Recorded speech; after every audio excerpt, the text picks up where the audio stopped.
Il aura fallu 3 matchs avant que Vitaly Chikoko se lance en Eurocup. On se demande toujours où est Lau Konaté. Isaiah Cordigné brille, mais pas son équipe. Et Alpha Kappa a un problème avec le temps de jeu. Comme vous l'avez deviné, c'est le deuxième épisode des French Team. Alors mets un like, abonne-toi et on est parti.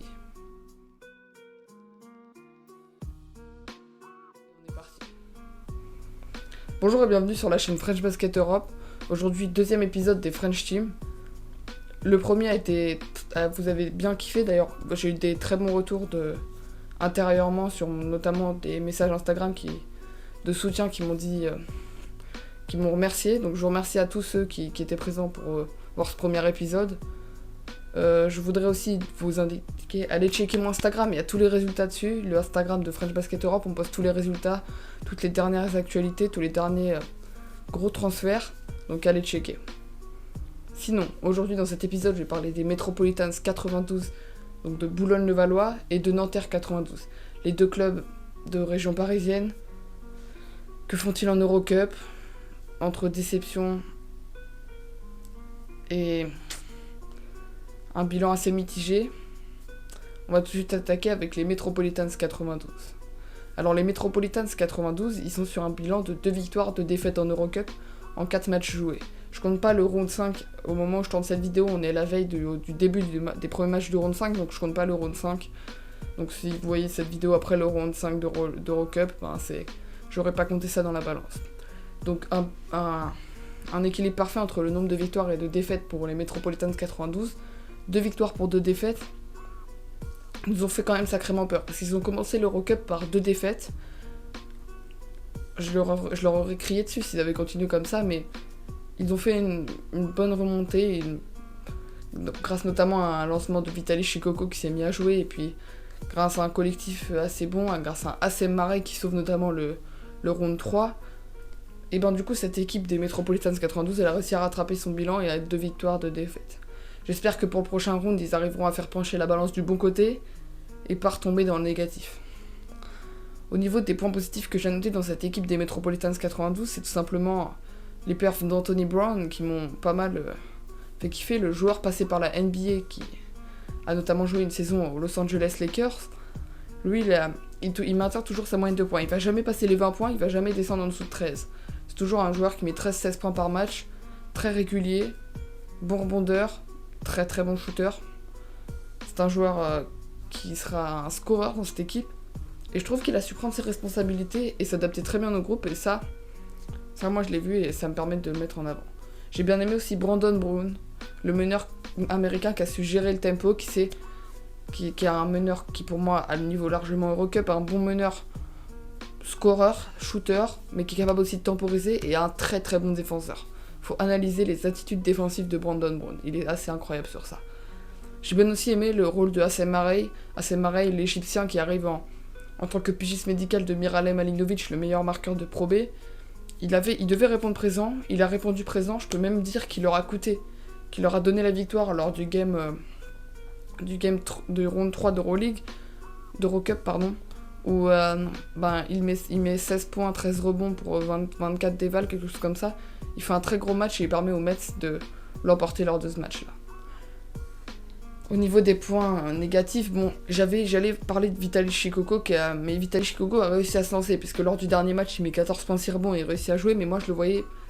J'ai encore beaucoup plus d'attentes sur Vitaly Chikoko, moi je le voyais comme un pivot dominant, un pivot presque instoppable, il faudrait un gros défenseur sur lui pour le stopper. Moi je m'attendais à un pivot pour vous dire qui tournait sur des barres de 16 points, 8 rebonds. Il y a encore un petit effort à faire pour atteindre ce niveau-là pour Vitaly Chikoko, mais je sais qu'il en est capable, lui qui fait une très très bonne saison, qui sort d'une très bonne saison au Jeep Elite. C'est un des plus gros, sans doute le plus gros joueur de cette équipe effective, et c'est sur lui qu'il va falloir compter. Une grosse déception par contre, c'est Lau Konaté. Quand on m'a annoncé, quand j'ai vu le transfert, que Lau Konaté arrivait du côté de Boulogne-le-Valois, je me suis dit, Boulogne-le-Valois, ils ont une équipe hors norme. Mais Lau Konaté, passé par l'équipe de France, qui a joué à Nanterre, il m'a plus déçu qu'autre chose. Il a mis 0 points lors du premier match. Je crois qu'au total, il tourne à 1 point en 4 matchs, parce qu'il a mis 3 points dans un match, quelque chose comme ça. J'ai vu qu'il avait fait beaucoup de 0 points. Bon, il a fait un match à 3 points, 8 rebonds.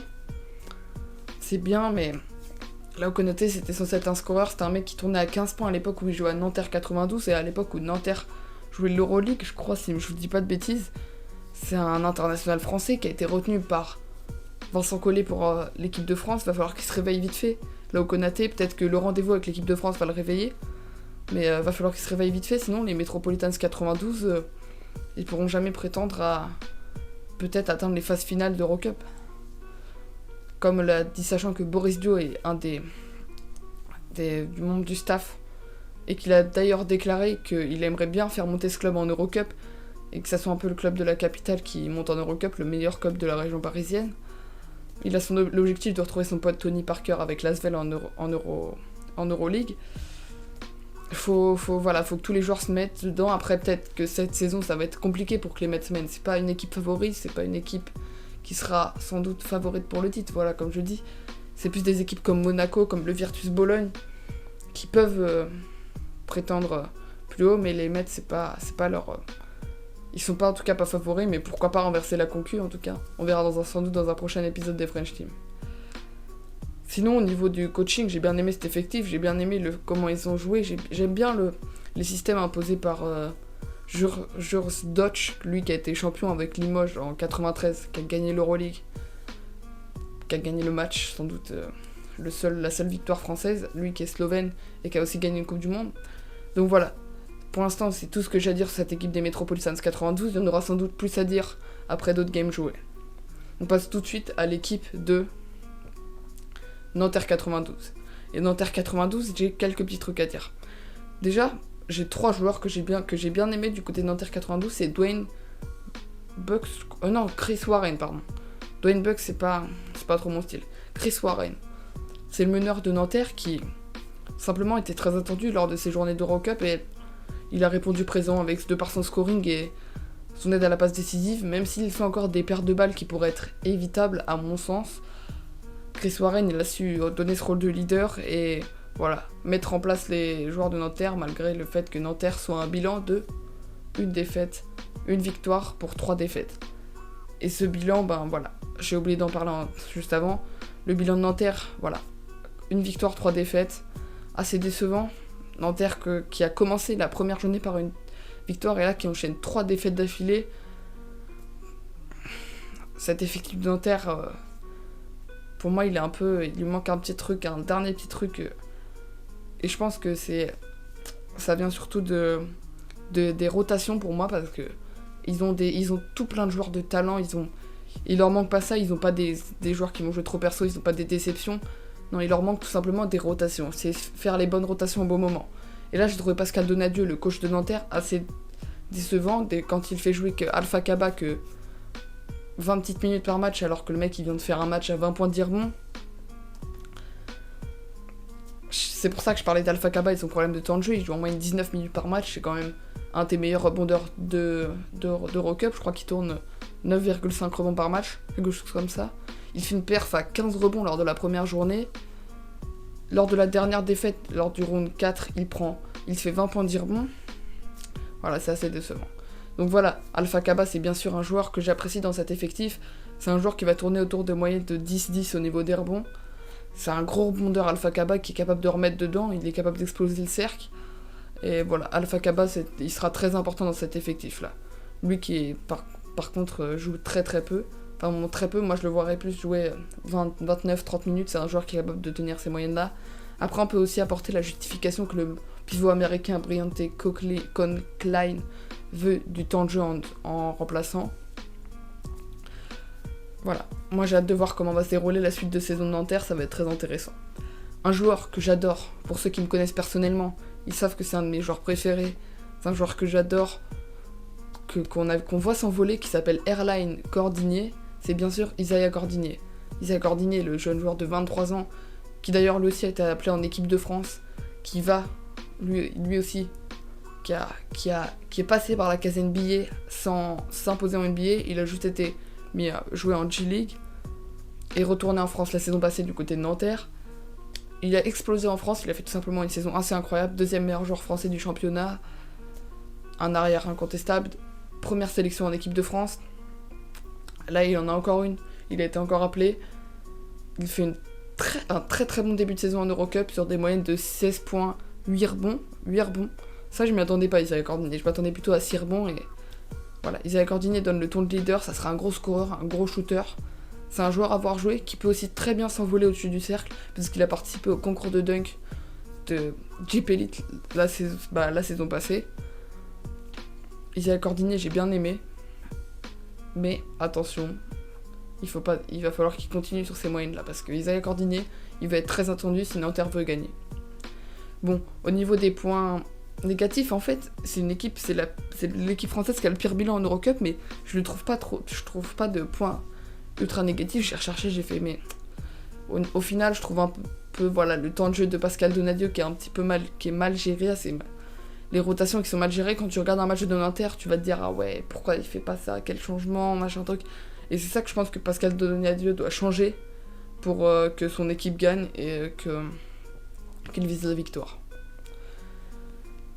On arrive à la fin de cette vidéo. Une vidéo aussi qui va durer une dizaine de minutes, voire plus. Je pense 12 minutes. J'espère que vous avez kiffé. Mettez un pouce bleu, abonnez-vous, apportez-moi votre soutien. Dites-moi ce que vous en pensez. J'ai fait une autre configuration pour pouvoir laisser cet espace-là plus libre pour pouvoir mettre des images et des bilans et écrire quelque chose, sachant que le mur est assez blanc. Voilà, j'ai un petit décor classique que j'ai fait.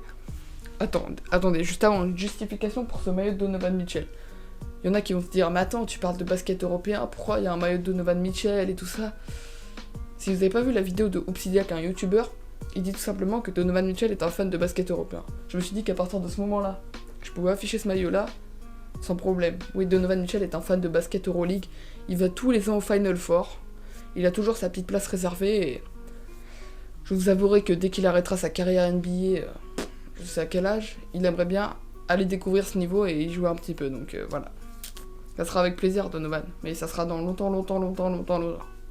Bon, en tout cas, voilà, cette vidéo, c'était... j'espère qu'elle vous a plu. Il y a une prochaine vidéo, sans doute, qui va arriver sur les French Team, ça sera un épisode sur l'Asvel. J'ai déjà dit qu'est-ce qu'on peut retenir de ce début de saison de l'Asvel, même si, comme Bourg-en-Bresse, ils ont joué que 2 matchs. En tout cas, si vous n'avez pas vu mon premier épisode des French Team, n'hésitez pas à aller le revoir. C'est un épisode, c'est une série auquel je vais prêter beaucoup d'attention et beaucoup de vidéos vont sortir sur cette série. Puis j'ai qu'à vous dire à la prochaine, c'était French Basket Europe.